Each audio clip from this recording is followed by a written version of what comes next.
സദ്യ വിളമ്പിയലയിൽ ഇഡ്ഡലിയും ദോശയും കൊണ്ടുവച്ചപ്പോൾ ഞാൻ ആദ്യം ഒന്ന് ഞെട്ടി. പിന്നെ ഞെട്ടിൽ മാറിയപ്പോൾ മനസ്സിലായത് ഇതിവിടെ പതിവാണെന്ന്.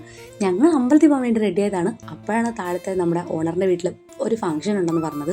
നമ്മളെല്ലാവരും ഫംഗ്ഷന് വേണ്ടി വിളിച്ചിട്ടുണ്ടായിരുന്നു. സാധാരണ നമ്മുടെ അവിടെയൊക്കെ നവരാത്രി ദിവസം അമ്പലങ്ങളിൽ മാത്രമല്ലേ ബൊമ്മക്കുലുകൾ വെക്കാറുള്ളത്. ഇത് നമ്മുടെ വീട്ടിൽ തന്നെ വെച്ചിട്ടുണ്ടായിരുന്നു. ഈ കാണുന്ന ബൊമ്മയില്ലേ, ഇതിനെനിക്ക് ഭയങ്കര ഇഷ്ടമായി. ആ വീട്ടിലുള്ളവരുടെ ഒരു മാസത്തെ കഷ്ടപ്പാടാണ് നമ്മളിപ്പോൾ ഒരു മിനിറ്റിൽ കണ്ടുകൊണ്ടിരിക്കുന്നത്. വീട്ടിലുള്ളവർ മാത്രമല്ല, ആ വീട്ടിന് പുറത്തുള്ളവരും ബന്ധുക്കാരും അയൽക്കാരും എല്ലാം ഓരോ ആഗ്രഹങ്ങൾ പറഞ്ഞ് ഓരോ ബൊമ്മകൾ അവിടെ കൊണ്ട് കൊടുക്കാറുണ്ട്. ഇങ്ങനെയുള്ള പരിപാടിക്കൊക്കെ ഇടം വലം നോക്കാതെ ഇറങ്ങുന്നത് കൊണ്ട് തന്നെ എല്ലാവരും നമ്മുടെ ഹോസ്റ്റലിലുള്ള എല്ലാവരും അവിടെ തന്നെ ഉണ്ടായിരുന്നു. എല്ലാവരും കൂടെ ഒരു വൈബ് തന്നെ ആയിരുന്നു. എല്ലാവരും കൂടി സംസാരിച്ചൊക്കെ കുറേ നേരം അവിടെ അങ്ങനെ ഇരുന്നു. ഓരോ ബൊമ്മയും അടുക്കി വെച്ചേക്കുന്നത് ഒരു പ്രത്യേക ഭംഗിയിൽ തന്നെയായിരുന്നു. അവിടെ നിന്ന് പോരാനേ തോന്നുന്നുണ്ടായിരുന്നില്ല. പിന്നെ നമുക്ക് ഫുഡ് കഴിക്കാനുള്ള സമയമായപ്പോൾ നമുക്ക് ഇവിടുന്ന് പോയല്ലേ പറ്റൂ. പിന്നെ നമ്മൾ ഫുഡ് കഴിക്കാൻ വേണ്ടി കയറി. ഫുഡ് കഴിക്കാൻ വിളമ്പിയത് ഓരോന്നും എന്നെ കണ്ണ് തള്ളിപ്പിക്കുന്നുണ്ടായിരുന്നു. ഫസ്റ്റ് എന്തോ ഇഡ്ഡലി പോലെ എന്തോ സാധനം കൊണ്ടുവച്ചു, മുറുക്ക് കൊണ്ടുവച്ചു, അച്ചാർ കൊണ്ടുവച്ചു.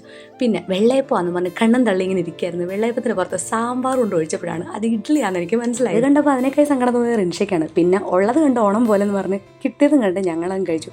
പിന്നെ എന്തെല്ലോ കൊണ്ടുവെക്കുന്നുണ്ടായിരുന്നു. ഇതിനൊന്നും പേരെനിക്കറിയാൻ പറ്റാത്തത് കൊണ്ട് എല്ലാം ഇങ്ങനെ വീഡിയോ എടുക്കാനേ പറ്റിയിട്ടുണ്ടായിരുന്നുള്ളൂ.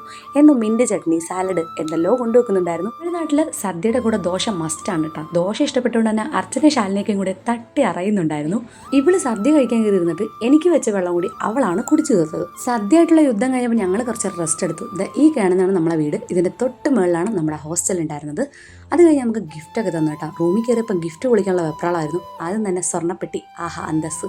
അത് കഴിഞ്ഞ് എനിക്ക് കുപ്പിയോള ഉണ്ടായിരുന്നു, കുങ്കുമം ഉണ്ടായിരുന്നു, മൈലാഞ്ചി, ആഹാ. പിന്നെ സ്വീറ്റ്സ്, സുഭാഷ്. പിന്നെ ഉണ്ടായിരുന്നത് പൊരിയായിരുന്നു കേട്ടോ. അപ്പോൾ ഇത്രയേ ഉള്ളൂ ഇന്നത്തെ വീഡിയോ. വീണ്ടും കാണാം. ടാറ്റാ, ബൈ.